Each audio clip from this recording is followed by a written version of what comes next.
Olá, seja muito bem-vinda e muito bem-vinda a mais uma edição do programa Em Pauta. Hoje a gente recebe o vereador Fernando Mendes, eleito para um primeiro mandato. Ele foi o sexto mais votado aqui de Campinas, com 6.774 votos, e também é o único representante na Câmara do Partido Republicano Brasileiro. Seja muito bem-vindo, vereador, ao nosso programa. Olá, Gabi. Eu cumprimento as pessoas que nos recebem em casa através da TV Câmara e aqueles que nos acompanham pelas redes sociais, e é sempre um prazer estar aqui com vocês. Olha, vereador, logo no começo do mandato do senhor, no primeiro discurso na tribuna, o senhor já pontuou aí algumas áreas que vão ser prioridades no mandato, como a educação, segurança pública, a saúde. E a gente já tem até um balanço desse primeiro semestre aqui na Câmara, né? A gente tem essa etapa fechada. Eu peguei alguns dados do Sistema Aberto de Gestão do Legislativo, que está no site da Câmara, e lá a gente percebe que o senhor, durante esse primeiro semestre, protocolou 238 projetos, requerimentos e indicações. Só de indicações foram 226 nesses 6 primeiros meses deste ano.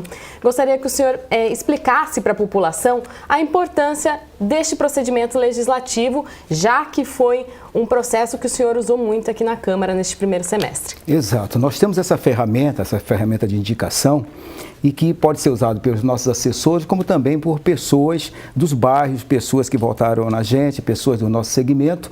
Então as pessoas elas chegam nos locais, veem as necessidades, questão de poda de árvores, as ruas esburacadas, as necessidades de limpeza e tantas outras coisas. E nós vamos com os nossos assessores fazendo essas indicações, visitando os locais e cobrando da prefeitura, através das secretarias, para que as coisas sejam realizadas. Eu falei aí do Sistema Aberto de Gestão Legislativa, é onde você aí de casa pode acompanhar todos esses documentos. Então é só acessar o nosso portal, que é o campinas.sp.leg.br, o endereço está aí na sua tela. Bom, vereador, ainda sobre as indicações, tem uma que chama a atenção, que é a questão da instalação das creches noturnas. O senhor, inclusive, chegou a visitar uma outra cidade onde isso já funciona. Conta pra gente um pouco mais dessa indicação. Exatamente. A creche noturna, ela hoje funciona em vários países, principalmente na Europa. Então, aqui em São Paulo, nós temos alguns municípios que têm a creche noturna. E eu fui até São Vicente fazer uma visitação, fiz o contato com o pessoal da educação, e lá já existe um funcionamento de creche noturna, levando em conta que não tem a demanda que tem em Campinas, porque aqui em Campinas nós temos uma média de 60 mil pessoas trabalhando à noite. 60 mil pessoas trabalham à noite, uma média de 24 mil mulheres trabalham à noite. Dessas 24 mil mulheres, foi feita uma pesquisa que a metade, 50% delas, têm filhos que podem ser a demanda para esse tipo de creche. Por exemplo, a pessoa coloca a criança na creche por volta das 7 da manhã para retirar às 5 da tarde. Só que ela entra no trabalho às 2 da tarde. Ela poderia ficar com a criança dela até 1 hora da tarde e depois colocar a criança. Então, é nessa visão, como é feita nos outros países, como é feita também em algumas cidades, que eu estou tentando, eu fiz essa indicação para trazer também para Campinas. É importante lembrar, aí o vereador inclusive citou dados das mulheres que trabalham à noite, né? É importante lembrar que o vereador Fernando Mendes também é membro da Comissão Permanente das Mulheres aqui da Câmara. E outra indicação, né? O senhor pede a colocação de gramas sintéticas nos canteiros principais da cidade. Isso não traria mais custo ou é exatamente o contrário o objetivo dessa indicação? É exatamente o contrário. Alguns países, inclusive o país que eu morei, já existe a grama sintética sendo instalada, que tem uma média de vida durável de 10 anos. Ou seja, a partir do momento que você instala a grama sintética, você não precisa de pesticida, você não precisa de poda, você não precisa de nada. Você apenas tem que cuidar, tem que limpar.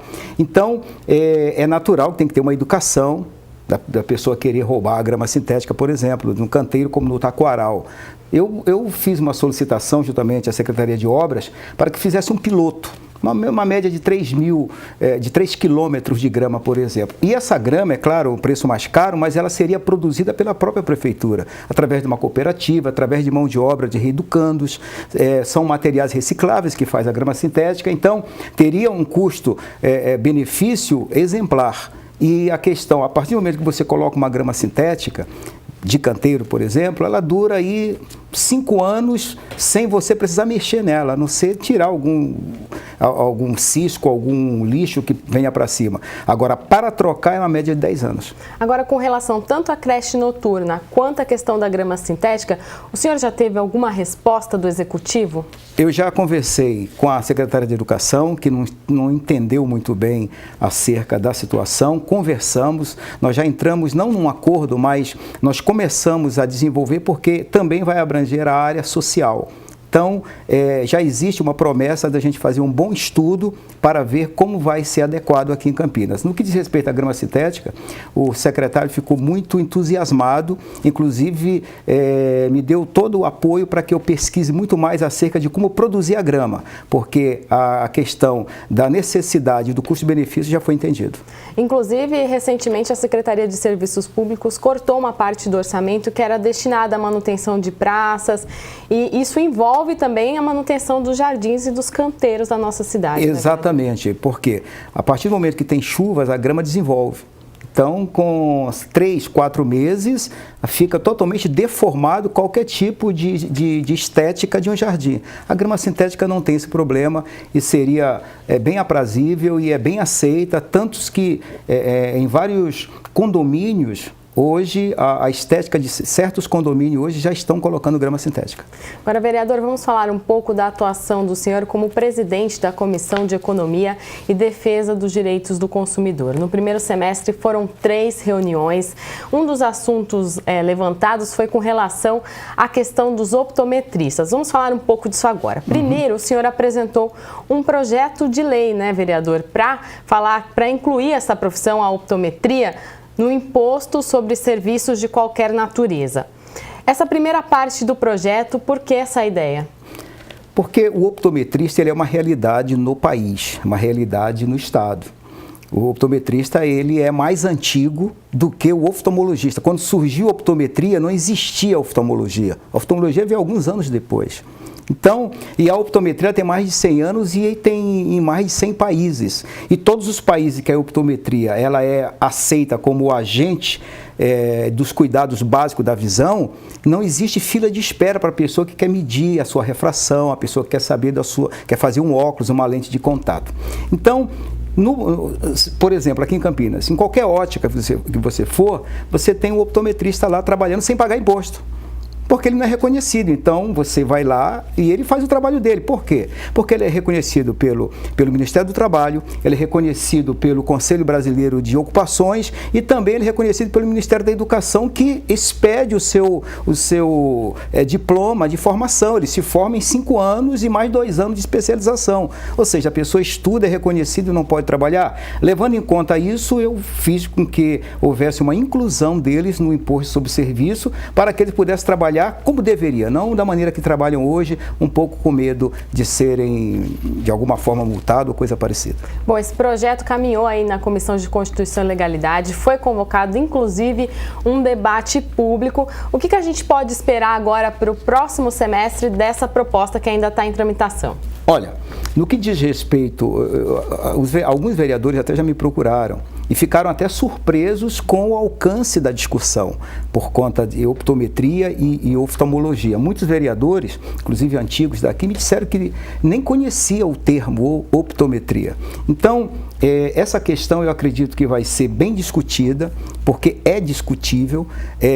Eu acredito que não passa de 3 meses para a optometria estar liberada no Brasil inteiro, não só em Campinas, porque existe uma pauta muito importante que está sendo votada no Congresso e só ainda não foi resolvido por questão da Lava Jato, que os juízes, a quem foi designado, estão cheios de pautas, todo dia chega um fato novo e está sendo deixado. Mas eu acredito que chegou o momento de se organizar a saúde básica da visão na cidade de Campinas. O senhor falou do termo, vamos relembrar para o pessoal de casa, então, quem são os optometristas, né?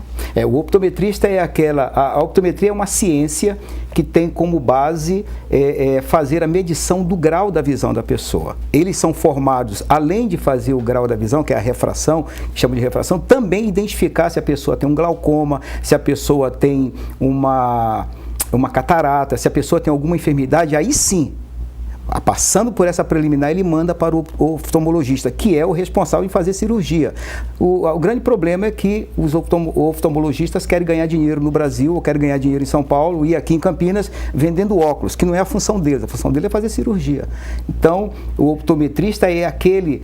Quando você chega lá na ótica, ele faz aquela medição, aquele acerto no seu óculos. Aquilo não é oftalmologista, aquilo lá é o optometrista, que já existe há mais de 100 anos. Tá certo. Agora, se você é optometrista, está em casa nos assistindo ou se interessa por esse projeto de lei e quer saber mais sobre essa matéria, o texto completo você também encontra no nosso site, o campinas.sp.leg.br.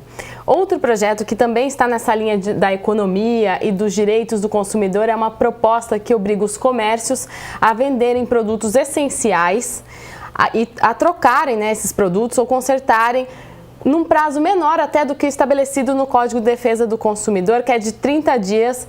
Vamos começar. O que seria classificado, vereador, como produtos essenciais? Exatamente, isso é uma grande discussão. As pessoas, por exemplo, está um calor forte, a pessoa vai e compra o ventilador. Chega em casa, o ventilador não está funcionando.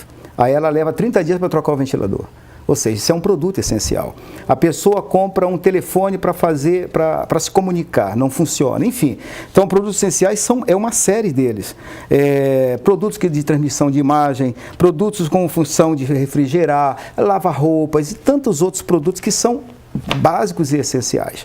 Então, hoje, na nossa proposta, é fazer com que a pessoa ela possa negociar no máximo em 5 dias essa troca, e não ficar um jogando para o outro, que é o que mais tem acontecido. O PROCON tem um recorde de reclamações acerca desse descaso do que diz respeito à troca dos produtos que a pessoa compra com uma urgência para chegar em casa e não usar. É isso que tem acontecido. E eu acredito que a casa ela já tem vamos dizer assim, uma sensibilidade em relação a essa proposta e fazer com que nós possamos ajudar os consumidores de Campinas. E neste caso, vereador, mesmo tendo o Código aí de Defesa do Consumidor que estabelece um prazo um pouco maior, aqui na Câmara é possível esse projeto de lei passar com a redução desse prazo, tendo em vista que ele categoriza apenas uma parte dos produtos, né? Isso, é uma negociação. A gente está propondo que se negocie melhor. Porque, na verdade, o consumidor é o que tem, sempre é o consumidor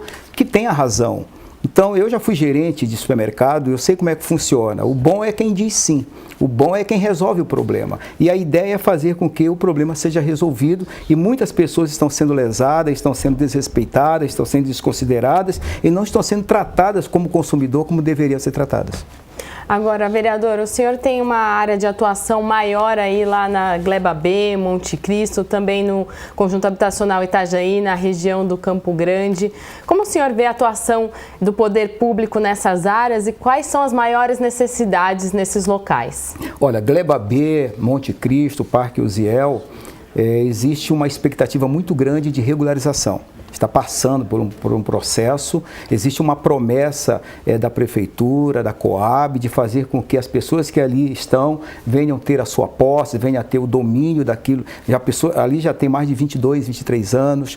Então, a nossa atuação nesses lugares são efetivas. Inclusive, no Itajaí, nós agora fizemos até uma reportagem lá, que acabamos teve uma rua que estava totalmente deformada, onde a própria empresa de ônibus, ela, não digo ameaçou, mas ela comunicou que não iria mais passar naquela rua porque o trajeto estava inviável. E por conta da ferramenta que existe para que as pessoas façam a sua reclamação, façam as suas buscas, nós fizemos uma petição junto à Prefeitura e eles atenderam em prazo recorde, não precisando, inclusive, a empresa fazer esse desvio, e as pessoas hoje estão satisfeitas.